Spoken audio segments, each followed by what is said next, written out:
I'm a hair mineral analysis expert. I have a background in functional medicine, and I educate people using HTMA testing to maximize health, erase debilitating symptoms, and gain energy.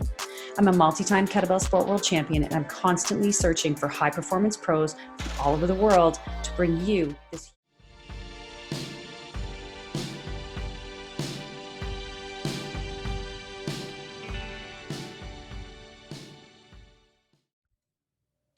Welcome, everybody, to a brand new episode of the Human Optimization Podcast.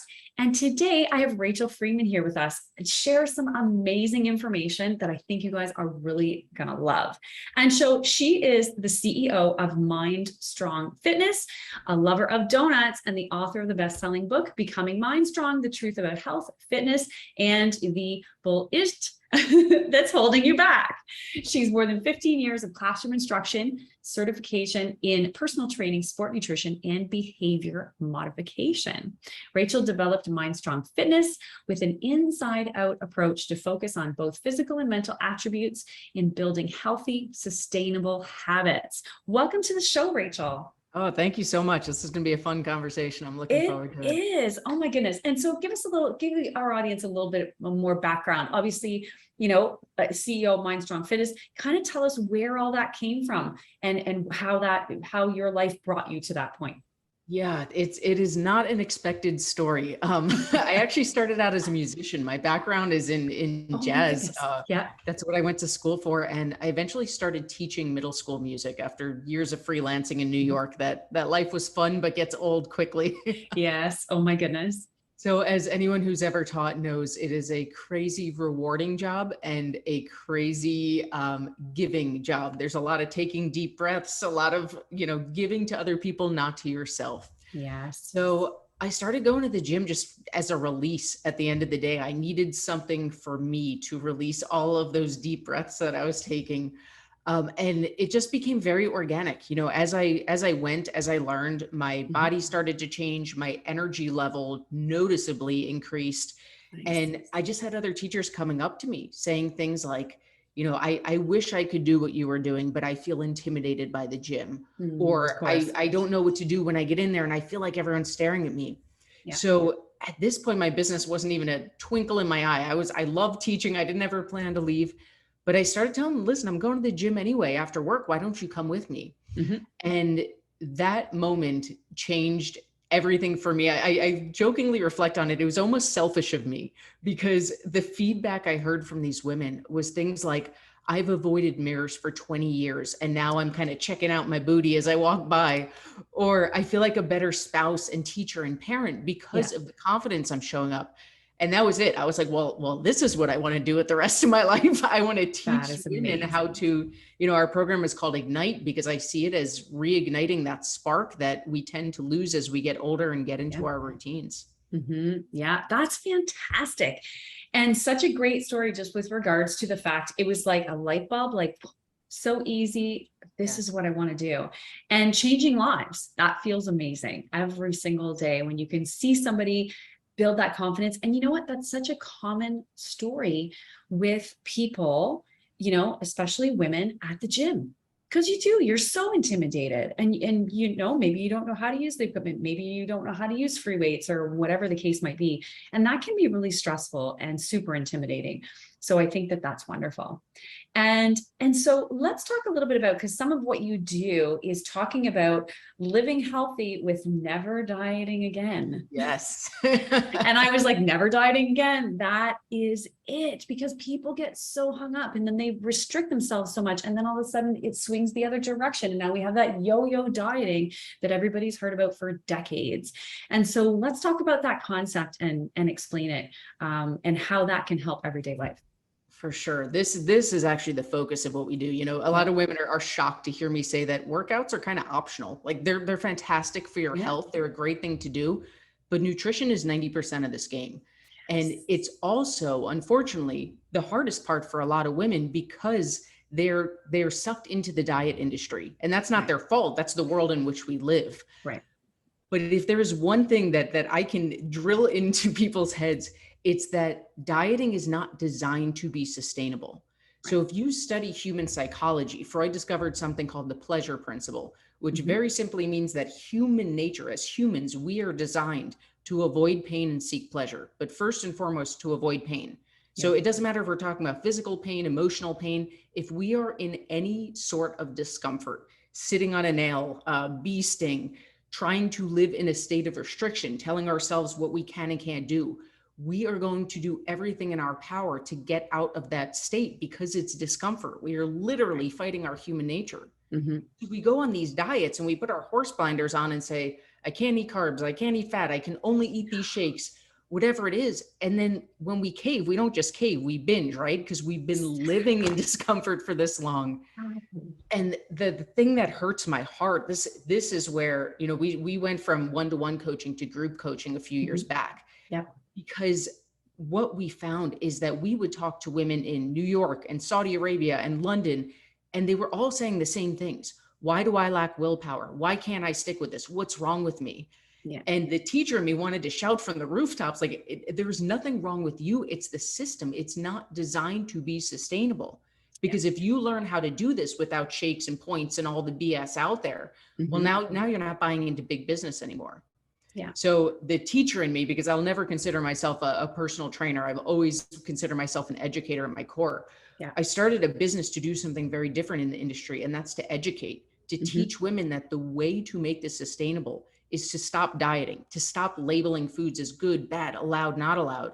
And what we teach is a skill where, for me, I love donuts. I always say, and I mean it from the bottom of my soul, like, if you, a gun to my head, if I had to choose a life of fitness or a life of donuts, donuts win every time. It's not a competition. That's hilarious. But fortunately, I don't have to make that choice, because when you learn this skill, a donut is not a cheat food. You didn't break your diet. It's not the healthiest choice. It's not the most nutritious, but you can fit it into your plan now and then. And when we do this, we stop living in a state of restriction. We flow with our human nature. And it's true. You literally will never diet again. Well, and I think I feel like even when I'm talking to clients sometimes, and, you know, maybe they have some GI distress and they're dealing with some things. And I'm like, well, and sometimes it's children, like young children. And the mother will be like, well, what about, you know, gluten and dairy? And we know those can be inflammatory, but everything in moderation, right? As long as they're not consuming gluten every day in excess, every day, all day long, if they're having it once in a while when they're at grandma and grandpa's house or something like that, that's an important part of life and being happy and right. All these things, because there's a lot of emotion that goes along with some of that food sometimes, and it can be very healthy if you're doing it right. Absolutely. And so what's one of the, you know, bare minimum, what's one of the ideas behind kind of starting this? Like, how do you start to become comfortable with it, being able to address food this way?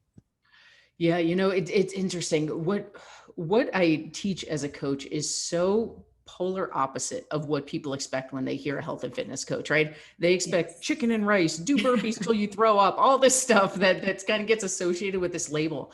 And when you actually dig into those things, it's never going to last, right? Have we ever met a single human being on the face of the earth who did a 180 because it was New Year's Day and stuck with it for more than a few weeks, maybe a few months?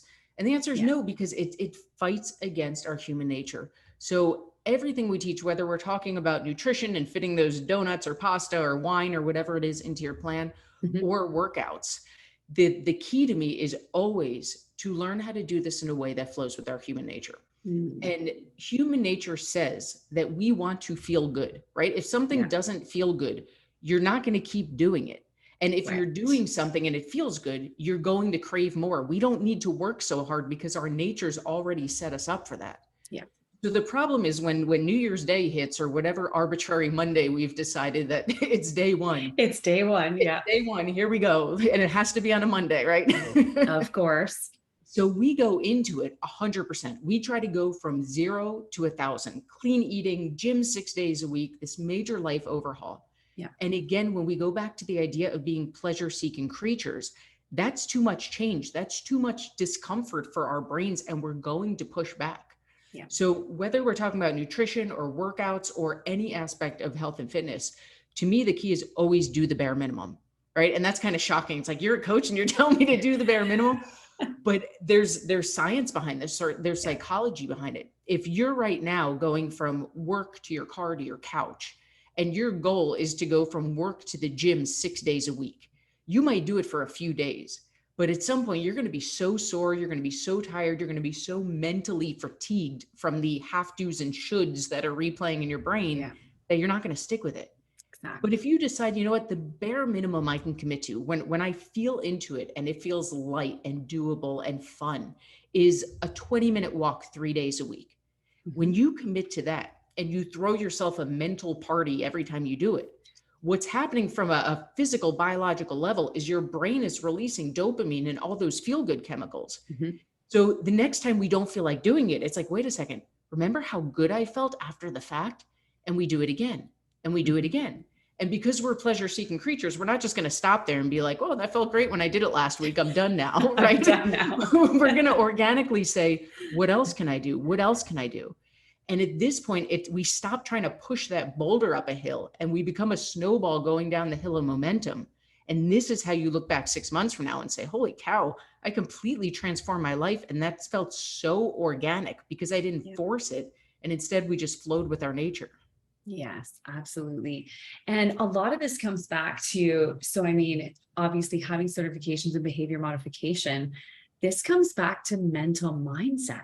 Yes. And I mean, I talk about this so often with different athletes and just preparing for things, but even just in our daily life, we all have fear. A lot of us, I mean, I don't want to say everyone because I'm not sure that that's fair, but I feel like a lot of us have fear of failure. So, what is the way, like, what are some of the musts that you feel that we can go past that, especially when we're talking about this particular situation, making some of those changes, but making them in a way where we're getting that happiness from it. And then of course, wanting to do more of it. Yeah, for sure. I mean, fear, we could talk for a week on fear because to me, this is the difference between people when they're in their 90s, hundreds, however, hopefully we live a long, healthful life. Yeah. And you're on your deathbed and you're looking back at your life. To me, there's two types of people. There's the people who say, I freaking crushed this. Like I lived every day. I am happy. Like take me out. I'm ready. Yeah. And then unfortunately, the vast majority of people look back and say, I wish I hadn't been so cautious, right? I wish I'd taken bigger risks. And when we tell stories like this, it's really easy to get pumped up, to get motivated, to get inspired.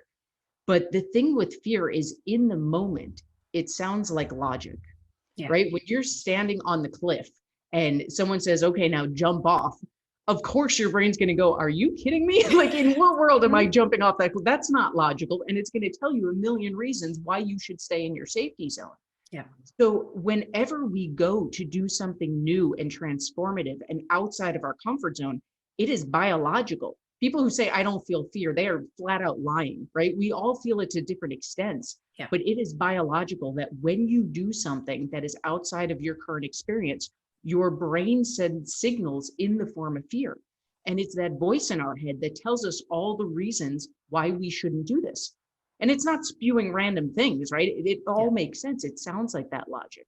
So we see it all the time. When people go to start working with us, it's an investment. And it's not just an investment in buying a car, right? Which is a purchase. It's an investment in an experience that most people have not had a positive experience with. Right? How much money, how many times have you paid money to lose weight and it didn't work? Yeah. So our job first and foremost is to wipe that slate clean, to show them everything we just talked about diets, why it's never going to be sustainable, and that this is a new approach. But the other part of this conversation is exactly what we're talking about, that in that moment, your brain is going to tell you 5,000 reasons why it is not smart to invest in yourself. It's a lot of money. It's selfish. You've done it before. You're throwing money down the drain. And our work is in the pause and the breath. And this is true of anything, whether we're talking about investing in yourself, starting a new career, leaving your job, leaving your spouse. But you pause and breathe and recognize, wait a second, right now, that internal monologue is going nuts. It is telling me all the reasons why I shouldn't do this. What that actually means, because I've done the work to redefine fear, is that what I'm about to do is new and big and awesome. And it's a warning sign, right? It's not there for no reason. Maybe I need to to slow down. Maybe I need a plan. Maybe I need to talk with my partner about this, right? The signs are going off for a reason. But in the past, we've let it take over. We've felt those feelings. We've heard that voice in our head and we've said, no, right back to my comfort zone I go. But when we do the work to redefine fear, we can say, wait a second, this is a sign I must be onto something really big and new. So let me pause. Let me breathe. Let me thank fear. Like, hey, thanks for the heads up that this is new and scary. And then our work, if you truly want to look back when you're 90 and say, I crushed it, I lived everything I wanted to do. Our job then is to put it in the passenger seat and say, you know what, this is scary as heck. Like I am petrified right now and I'm going to go do it anyway. Yeah. And the beautiful thing is the more you do it, the more you start to crave it because you see the proof is in the pudding that every time you do it anyway, the results are tenfold. And then it becomes this game of, oh, it's not scary enough. Like you want it to scare you because you know the effects of it. It's true, right? You get, because it's just, again, like, I love it when you say, you know, when you're kind of at the end and it's like, oh, I totally crushed. Like that's definitely how I want to feel. Yeah. And I mean, again, I go through scary things all the time and it's not always comfortable, but I've always been under the belief as well that if we don't do things that make us uncomfortable, then we stop growing and learning too. And I never want to do that. So that's, I guess that what kind of what keeps me going. And so let's talk about keeping going, because I feel like there are some times when people lack motivation, right? And it might not even be their motivation. Maybe it's their partner that's kind of, you know, pushing some feelings onto them. And now they're being a little bit unmotivated because of that. So there's lots of aspects of how that can be, you know, demotivational. But when people start to lack motivation, how do we keep going? Yeah, for sure. I mean, the biggest mindset shift that I think is one of the toughest pills for people to swallow is that motivation is never going to be the answer. Like I live and breathe, my business goes under if I don't live a certain way, if I don't look a certain way, right? Like I'm in the fitness world, I have to practice what I preach. Yeah. And there are the vast majority of days where I don't feel motivated to get to the gym, right? There's days where I'm looking at a box of Krispy Kremes and I'm like, you know, not tracking my macros and eating 6 of those sounds a lot more fun right now. Relying on, I like to say, you know, motivation is like once the fire's going, it's the extra gasoline you pour on top to just make it big and fun for a second, but it's not the driving force. So, you know, we could talk about bigger pictures like your why and why you're doing this and tapping into that. Mm-hmm. But one of the biggest things I find is that we tend as humans to think too long term. Right. If you're signing up for a 12-week program, our program's 12 weeks. Yeah. And we have a lot of women who come in with 1 or 2 goals in mind. The first goal is by the end of 12 weeks, I need to have done X, Y, and Z. Yeah. The other one is a specific weight goal, which opens up a whole other conversation about the scale. But the point is, if your goal is too big, it's too broad, it's too far away, those have a purpose, right? Losing 50 pounds is a fantastic goal. And we should have pictures on our wall and create vision boards and see it in our head. That's important. Yeah. But on a day-to-day basis, that goal is too far away. Because if you want to lose 50 pounds, does it really matter if you start today? Like you haven't started for the past decade. So what's one more day? Right. One of the biggest mindset shifts we can make is, what do I choose today? Yeah. Because when we look at these transformations, right, we flip through Instagram and we see these mind-blowing before and after pictures that stop us in our tracks. Yeah. All we're seeing is the beginning and the end, right? Mm-hmm. But the reality is it wasn't because on day 49, a switch flicked and they suddenly looked that way. Yeah. They got that transformation because of choices they made each and every day. And as humans, that's not as fun to focus on because we're not getting that instant gratification. Right. But at the end of the day, that's what stacks up. Right? The whole cliche about like just taking it one stair at a time instead of looking at the whole staircase. We want both. We want to see the whole staircase. We want to see the end goal. But purely focusing on the top of that staircase, you're never going to stick with it. It's too far away. There's too many bumps in the road. Yeah. But you have a choice today. Did I track for what we teach? Did I track my macros? Did I do my best to get within my goals? If I didn't, cool. It wasn't a wasted day. We can learn, we can tweak, we can adjust. Yeah. Maybe did I get a workout in? If you can say yes to those 3 days, check the box, move on. We'll do it again the next day, right? We're not thinking 12 weeks away. We're not thinking 50 pounds away. If we can check the box for today, you will be successful. It's math, it's science. There's no guessing here. Mm-hmm. And that, to me, that's a person, like that is a mantra that I teach in my company because I use it myself. And this is true of of patience, of gratitude, of weight loss. You get to wake up and you get to say, what do I choose today? And everything's a choice. Yeah, I agree. And one of the things you mentioned there was, I feel like nowadays, especially, a lot of us are a little bit too hard on ourselves. And so Yes. when you said, today is a day to make choices, and not every day is perfect based on whatever you're tracking or whatever you're doing or however it works out. And, at the end of the day, if you didn't reach your goal today, tomorrow's a new day to be able to do the same thing. Don't beat yourself up and live in the past about yesterday and what you didn't do, right? Think about what's ahead of you and what's right now so that you can make those choices and keep going, right? Because I think a lot of people get stuck in that mindset and then they just like, oh, I'm never going to be able to do it. Yep. Right. And so tell me with regards to that, like people with that mindset, how do you change that? How do you help them change that? I love this. I'm so glad that you just said that. One of, I get messages constantly on social media saying like, if you could give one piece of health and fitness advice, what would it be? And the answer is so much easier said than done, especially for recovering or current perfectionists. Yes. And the answer is get out of the all in, all out mindset. And it is so much easier said than done because, again, this industry has brainwashed us, and I'm purposely using that word, to believe that we're either on our diet or off. We're either eating clean, working out 6 days a week, or we'll start again on Monday. And when we can make that mindset shift to this is never going to be perfect.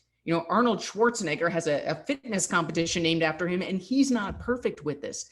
The people that you see who are quote unquote successful in their journey, the only difference between them and someone who hasn't been yet is because they've been consistent. And when they have a day where they're quote unquote off, they just get right back on the next day.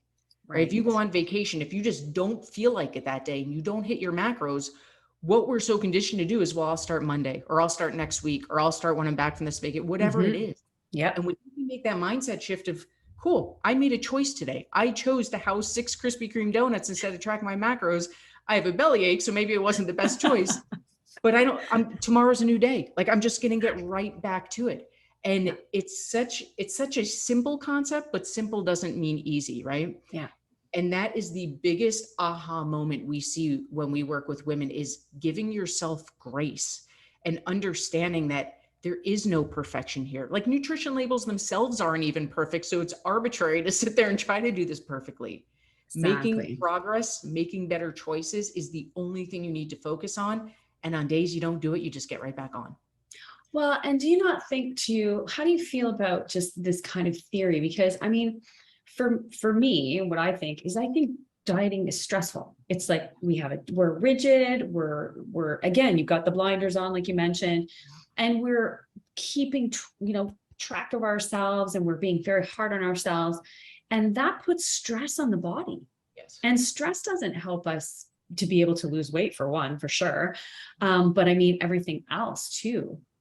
So being able to manage and make those good choices, and doing what you're doing every day to be able to get to your goal eventually, but giving yourself those little wins along the way is definitely a better position to put your body in as a whole, because you're not stressing yourself constantly. And I think that's why some people end up failing based on that premise alone, is just because it's so super, super stressful. It is. And that becomes an even bigger conversation. Like to me, this whole journey is about energy. Like no one's walking around with a t-shirt on that says I weigh X number of pounds or I lost X number of pounds. Like the purpose of every choice we make in life is based on a feeling, right? It's the reason people want money. It's the reason we look for love. It's the reason we want to lose weight, is because how it makes us feel. Yeah. And right now, the vast majority, especially of women, men too, but especially women, if you could track, and I hope that science learns how to do this one day, if we could measure the amount of energy we spend in rumination, thinking about, I shouldn't have eaten that, I should do this, I should go to the gym, I shouldn't have done this. It is such an energy drain that at the end of the day, we feel like I am barely hanging on by a thread and we have no idea why. And the answer is because you're beating yourself up and you're ruminating all day, every day. Yeah. But the beautiful thing is, science shows that energy can't be destroyed. Energy just turns into a different form. You can't actually destroy energy. Mhm. So what we find with our clients, our coaches, we always kind of have an inside joke where we're like, people think they're coming to us to lose weight, but they don't know the complete life transformation that's going to happen. Yeah. Because when you stop the rumination, and that is not hyperbole, that's what literally happens. When you take control of your nutrition and learn to never diet again, you literally stop ruminating about food. You just don't even think about it because you're in control. Yeah. And that energy that used to be spent ruminating has to go somewhere. So it's not a coincidence that we watch these women who leave abusive relationships, who get promotions in their career, who make massive risks to start a business they've thought about for decades, because suddenly they have all this energy freed up and they see what they're actually capable of when they're not beating themselves up and holding themselves down, as you said. Yeah, exactly. And I think that's amazing. It is. I feel like everybody should have that energy to be able to do that, because that's life. That's when you want to look back and go, I crushed this, I Right. really did everything I wanted to do. And I think that's such a key factor. And one of the things I see, because I still have a team, my assistant coaches coach it a lot more than I do, and I have, ladies in their 60s, they just got back from the world championships and they crushed it. Right. Amazing. So it's just like, and it's like, you're never too old to do, that drives me crazy when someone says, oh, I'm too old. Oh, I feel this way because I'm getting older. And I'm just like, Yes. why would you say that? No, that is not right. Oh my goodness. So let's not go down that rabbit hole, but so let's talk. So we're talking about healthy habits. We're talking about mindset. And so what are some healthy habits that you would share that you would say would be something that is lifelong for someone to be able to sustain just being healthy and happy? Yeah. So my biggest tool for happiness is so much bigger than health and fitness, and it is also one of the most ridiculous feeling exercises you'll ever do in your life. But if I could pinpoint the moment that my life transformed, it was by doing this exercise. So I call it talking to yourself like a kindergartner, and it's just as hokey as it sounds. So the premise behind it is this: we all have an internal monologue that talks to us all day long. Some of us are aware of it. Some of us have never paid attention to it, but everything you look outside and you're like, oh, it's raining today. That's your internal monologue, right? If I say, picture a gorilla standing on a red apple, there's something in your head that sees it. And then there's something that's narrating what's happening. That's your internal monologue.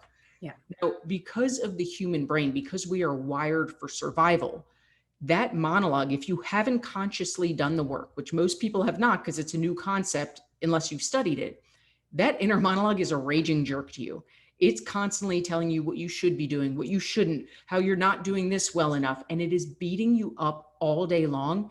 And again, as I said earlier, we don't even know it's happening. We're just so used to it. It's literally wired in our brain as a habit. Yeah. So the first step to any of this mindset work that we teach in our program, that I encourage everyone in life to do, whether you're trying to get on a health journey or not, is just start red flagging those thoughts, right? There's no judgment behind it. There's definitely no shoulding. Like, I shouldn't be thinking those thoughts. That's not how thoughts work. But just notice it. Like, man, you bomb a presentation at work, and immediately that voice is going to be like, who are you kidding, thinking you get that? Just red flag. That's it. Nothing to do. Just red flag. You will be shocked to notice the narrative that's going on all day, every day. That's step one. Do that for about a week or so.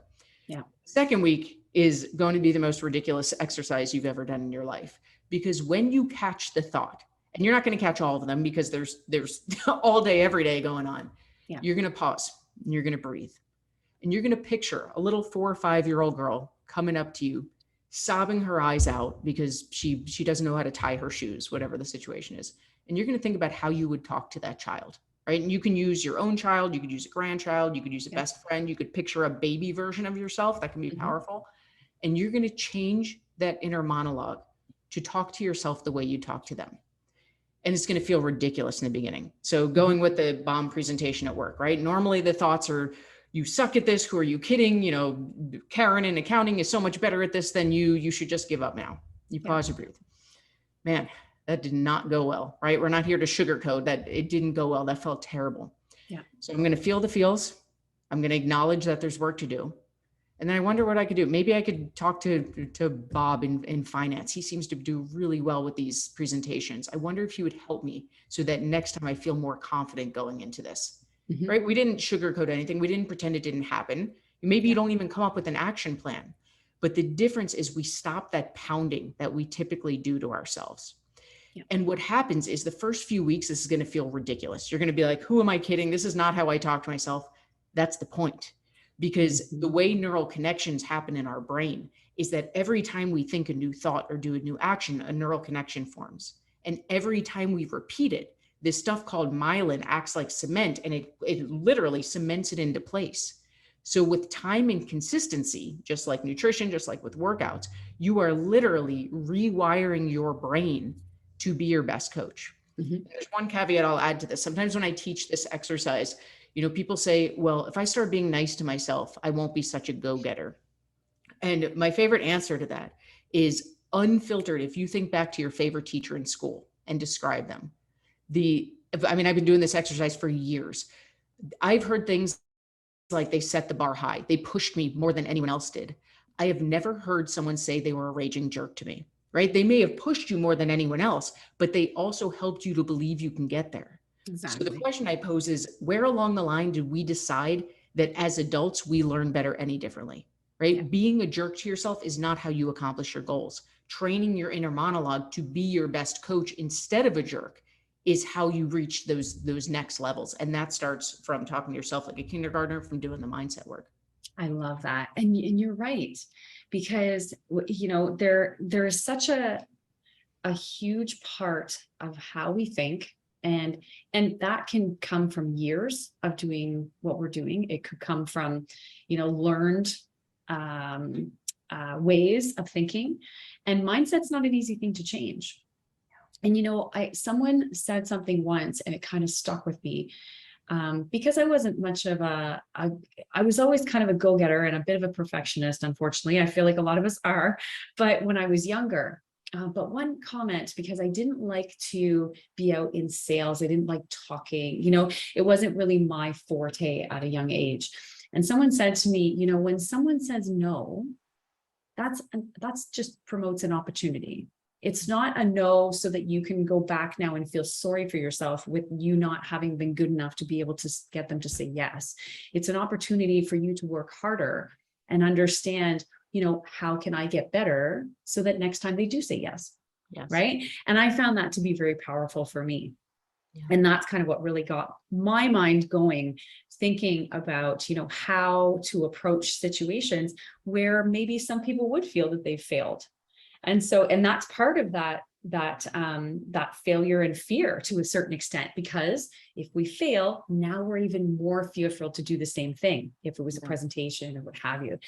And so how, with regards to just mindset and change, talk about the consistency that needs and the timing, because I feel like sometimes people feel that changes that they make or they would like to make should be instantaneous. Yeah, that is a really, really valid point, especially in a topic like weight loss or getting healthy, whatever getting healthy to you means, because it is a long goal, right? If you have a larger amount of weight to lose, like we're talking years, not months. And as we talked about earlier, when you're only looking from A to Z, you're never going to stick with it. Yeah. So, a few minutes ago, I referenced neural connections, and that's, I am a secret closet neuroscience nerd, but this is really how I think about life, because there's two things we need to understand. Number one, there is no should or have to in life, right? People say nothing but death and taxes. I don't even believe taxes. You don't want to pay taxes, don't pay taxes. You'll go to jail, but it's a choice, right? Exactly. Like death is the only thing that's not a choice. That's true. So if you don't want to track your macros today, if you don't want to get up and move today, the world's not going to end. Your family's not going to love you any less. You get to wake up and say, what do I choose? Now, in addition to that, I always like to remember that choice, and this is not a should, this is not a have to, but that choice becomes bigger than that moment. Because if it's like, I don't really want to work out today, cool. The world's not going to end. It's not going to stop my progress for years to come. Yeah. But what is going to happen is that right now, there are two different neural connections in my brain. There's one that's been in there for decades saying, I go from work to my car to my couch. And that one has been so wired in, so cemented with that myelin that it's autopilot. It's what we call that a habit, because that neural connection was formed. It was coded. Every day I made this choice for the past decade. Now it's just what I do. I don't even know how I got home because I'm so used to this path. So when I decided to start this journey, I'm fighting an uphill battle in the beginning, right? We're not going to sugarcoat it. It takes time because what you are doing is literally rewiring your brain. So right now you have a neural connection that says, wait a second, I go from work to the gym. And it's tough because it's not reinforced. There's like 2 days worth of myelin on there, not 2 decades worth. Yeah. So in that moment where I don't feel like working out, it's always a choice. I don't have to. No, nobody's going to love me less. And it's not just about today's workout. It's about which neural connection do I want to coat? Which habit do I want to consciously form? Because there's a cliche and there's every ounce of truth to it that we are our habits. But hearing that is easy, right? Like, cool, I should change my habits. How do I change my habits? And the answer is when we think of the neuroscience of what's actually forming habits, it comes back to what do I choose today? Because that choice is forming a neural connection, it's coding a neural connection, and that's what's actually forming those habits. Amazing. And so it takes time. It takes time. It takes time and consistency. That's Time, it. That's the holy grail. Consistency. Exactly. It's the same with everything. Sometimes it takes time and consistency. Yep. And yeah, so, oh my gosh, the work you're doing is so great. So let's tell our listeners, and for people watching on YouTube, just how they can get involved, how they can work with you, talk about your program, because I think it's so fabulous. Absolutely. So my company is called MindStrong Fitness. Our main website is simply mindstrongfitness.com. We have a super active Facebook community. So if you search MindStrong Fitness on Facebook, it is just a love fest of women on this journey together, supporting each other, lifting each other up. That is a great place to hang out with us. You know, all this talk about neural connections, we need to hear this stuff again and again. It is so different than how we were raised, than this industry standard.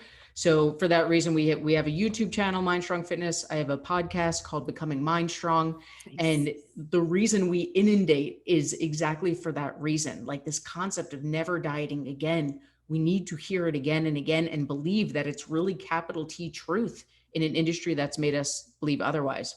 So Facebook group is a great place to start. We have a free guide that I'll make sure we send a link to called Lose Weight While Still Eating Donuts, How to Never Diet Again. And all of that's just designed to dip your toe in the water, to learn more about what we do and what we teach. Amazing. And so we'll definitely have a link to that in all of our descriptions so that they can find not only the Facebook group, but the downloadable as well.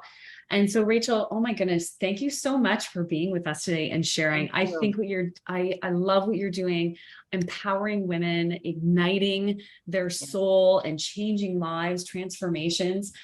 Amazing work. So keep doing what you're doing, because I think that, you know, it's just seems like something that, again, it was so easy for you when you actually found that day, that time when it happened. You're like, oh my goodness, this is what I want to do for the rest of my life. So you're obviously in the right space. Absolutely. So, thank you for having me. This was a blast. Oh, good. Yeah, absolutely. And so again, so to find Rachel, you can visit their website at mindstrongfitness.com.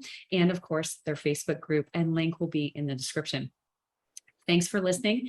If you're on your favorite podcast host, make sure you give this episode a like. And if you're watching on YouTube, we have a brand new episode every 2 weeks. Subscribe to my channel and give this episode a thumbs up. We'll see you next time. Thanks for listening to today's show. Head over to Pitel-Killah.com to gain access to some amazing free resources that will help you gain energy, erase debilitating symptoms, and be the best version of you. Remember to give this podcast a like and follow me on social media at Pitel-Killah. I'm here every 2 weeks with a brand new episode of the Human Optimization Podcast. Until next time.